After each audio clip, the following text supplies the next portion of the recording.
Palestina, negara pertama yang mengakui kemerdekaan Indonesia.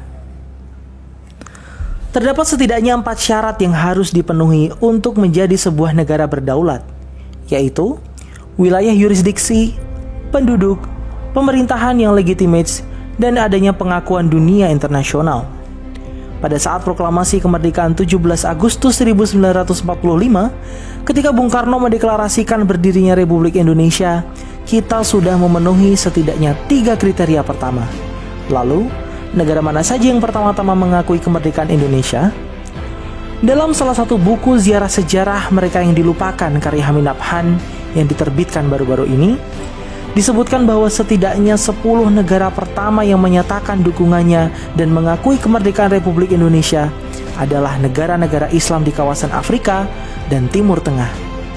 Negara-negara tersebut adalah Palestina, Mesir, Libanon, Syria, Irak, Saudi Arabia, Yaman, juga menyusul Afghanistan, Iran, dan Turki.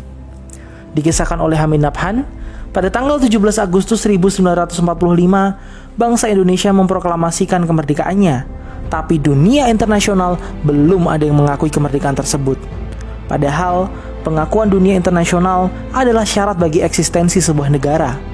Ketika itu wilayah Indonesia sedang terjadi kekosongan kekuasaan setelah Jepang menyerah pada sekutu. Tapi di saat yang sama, pasukan sekutu akan mendarat dan membawa pasukan Belanda yang ingin berkuasa kembali di Indonesia. Maka pengakuan dunia internasional menjadi salah satu hal yang paling urgent dibutuhkan pada saat itu.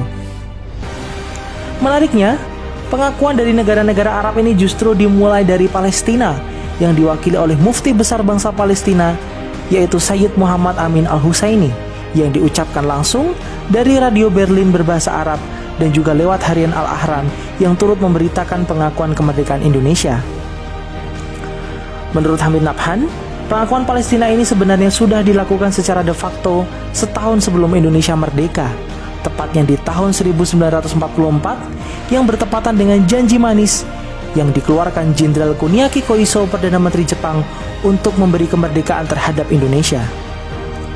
Mufti besar Palestina Sayyid Muhammad Amin Al-Husaini adalah sosok yang mewakili Palestina memberikan pengakuan tersebut, serta menyebarluaskan berita tersebut ke seluruh dunia. Pengakuan kemerdekaan ini kemudian diikuti oleh Mesir yang diwakili oleh Konsul Jenderal Mesir di Mumbai, India, yaitu Muhammad Abdul Mun'im, yang datang di ibu kota Republik Indonesia, Yogyakarta. Mun'im yang datang sebagai utusan Liga Arab yang ingin kemerdekaan Indonesia, dan pada tanggal 16 Maret 1947 berangkatlah delegasi diplomatik Indonesia ke Mesir melalui Mumbai. Delegasi Republik Indonesia pada saat itu adalah Haji Agus Salim sebagai ketua, Haji Muhammad Rasjidi, Nazir ST, Abdul Qadir, dan A.R. Baswedan. Dari Mesir rombongan berangkat ke Libanon, dan Libanon pun mengakui kemerdekaan Indonesia. Lalu Haji Agus Salim memerintahkan Rasjidi untuk melanjutkan misi ke Saudi Arabia, sedang A.R. Baswedan dan anggota delegasi lain diperintahkan pulang ke tanah air untuk menyerahkan dokumen dari Mesir dan Libanon. Rasjidi berangkat ke Saudi menemui Raja Abdul Aziz Al Saud dan mendapat simpati serta sambutan yang luar biasa dari kerajaan Saudi Arabia. Raja Abdul Aziz berkata, "Nahnu la nata'akharu." Kami tidak akan ketinggalan untuk memberikan dukungan dan pengakuan untuk Indonesia. Maka di Istana Raja, Raja Abdul Aziz menyerahkan surat pengakuan kerajaan Saudi Arabia terhadap kemerdekaan Republik Indonesia.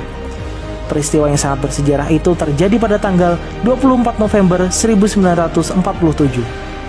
Lalu pengakuan kemerdekaan Republik Indonesia mengalir dari negara-negara Arab yang lain seperti Syria, Irak, dan Yaman. Terkait dengan dukungan bangsa Palestina, mereka tidak hanya sekedar memberikan pernyataan ataupun pengakuan semata, tapi juga bantuan konkret seperti yang dilakukan oleh Muhammad Ali Thohir, saudagar kaya Palestina yang saat itu menyerahkan uangnya di Bank Arabia dan berkata, "Terimalah semua kekayaan saya ini untuk menangkan perjuangan Indonesia."